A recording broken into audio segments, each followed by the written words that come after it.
नमस्ते किसान भाई, जैविक खेती देसी गाय पालन चैनल में आपका स्वागत है। आज हम आपको गिलहरी से जो बीजों का नुकसान करती है उसका उपाय बता रहे हैं। बीजों को या पौधों को इस प्रकार से जब हम लगाते हैं तो ये हमने इस बेड के ऊपर कद्दू लगाया था, काशी फल। तो आप समझ सकते हैं कि गिलहरी एक तो कद्दू, तरबूज, मक्का और खरबूजा, ककड़ी, पेठा और टिंडा, इनके बीजों को ज़्यादा नुकसान करती है। इनको बीजों को ये कुतर के खा जाती है। तो ये क्या होता है कि जब बीज फर्मेंटेशन होके फूल के जब इस प्रकार आता है तो इसके अंदर जो इसका बीज तैयार होता है, बीज के अंदर अंकुरित होता है, तब ये इस वाले हिस्से को ये खा जाती है जो इसको बड़ा टेस्टी लगता है। तो इसको बचाव के लिए हम आज आपको दो उपाय बता रहे हैं। सबसे पहले तो बीज को आप भिगो के और फिर लगाइए ताकि वो जल्दी जर्मिनेशन हो सके और अपने को उससे जर्मिनेशन जल्दी हो तो उससे बचाव हो सके। इसमें पहला कारण तो पहला उपाय तो ये है कि आप जहाँ पे आपके बेड हो उस वाली जगह पे इस प्रकार से आप गेहूँ डाल सकते हैं, जौ डाल सकते हैं, आप मक्का डाल सकते हैं, बाजरा डाल सकते हैं। तो ये जब गिलहरी का पेट भर जाएगा तो वह आपके बीज को नुकसान नहीं पहुंचाएगी।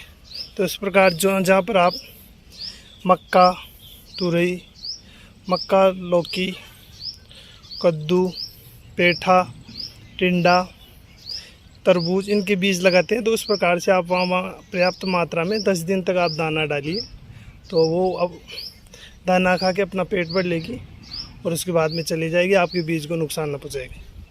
दूसरा तरीका ये है कि ये जो हमने बेड बनाया और जो मल्च है उसी के जैसी एक लोटनल आती है। लोटनल ये एक आप देख सकते हैं कपड़े की, ये एक बिल्कुल हल्के कपड़े की एक लेयर आती है, कपड़ा नुमा। सबसे बड़ी बात है इसमें, अगर इसको अपन ऊपर लगाते हैं तो इसमें बीज जर्मिनेशन बढ़िया मात्रा में हो जाता है, बढ़िया धूप मिलती है। तो आप ऐसी लोटनल ला सकते हैं जो बाज़ार में आराम से लोटनल के नाम से फेमस है और मिल जाएगा आपको। और इसकी सबसे बड़ी खासियत ये है कि ये मोस्टली यूज ये टमाटर ढकने के काम आती है। टमाटर हुआ, मिर्ची हुआ, उनको ढकने के लिए काम आती है जब सर्दी में टेम्परेचर कम होता है। तो हमारे पास ये पड़ी थी तो आप इससे ढक सकते हैं। और इसमें सबसे बड़ी खासियत है कि आपका जैसे पौधा जर्मिनेशन हो गया, ये पौधे का जर्मिनेशन हो गया तो आपको अच्छी तरह दिख जाएगा इसमें जर्मिनेशन हो गया।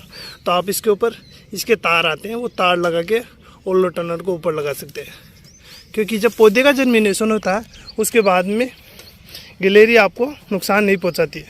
तो इस प्रकार से आप लोटनल लगा सकते हैं। लोटनल को आराम से फैलाइए और दोनों तरफ उसके मिट्टी डाल दीजिए। और आपको जैसे पता हो, जैसे हमने इस बेड के ऊपर पेठा लगाया है तो पेठे का बीज 10 से 15 दिन में जर्मिनेशन होकर अंकुरित होकर बाहर निकल जाता है। तो इसको हम 10 से 15 दिन तक डेली वॉच करेंगे और जैसे पौधों का अंकुरन होगा हम इसको हटा देंगे। और जैसे तरबूज हुआ, टिंडा, उनका पहले जर्मिनेशन था तो उनको पहले हम लोटनल को हटा देते हैं। तो आप इस प्रकार से लोटनल लगा के गिलहरी से अपने बीज की बचाव कर सकते हैं। तीसरा उपाय है, आपको बीज जब भी लगाए तब उसको गौमूत्र से अच्छी मात्रा में भिगो के और फिर लगाए। गौमूत्र की खुशबू से भी गिलहरी नहीं आती है। तो आप देख सकते हैं हमने इस प्रकार से ये बेड पे लगा कि इसके जो दोनों मुंह हैं वो अच्छी तरह ढके होने चाहिए बराबर मात्रा में, क्योंकि इन दोनों मुंह में से गिलहरी आने का डर है।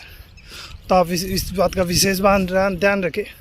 और जो मल्च की चौड़ाई होती है वो 3 फीट होती है और लोटनल की 4 फीट होती है। तो ये आराम से इसके ऊपर आ जाएगा।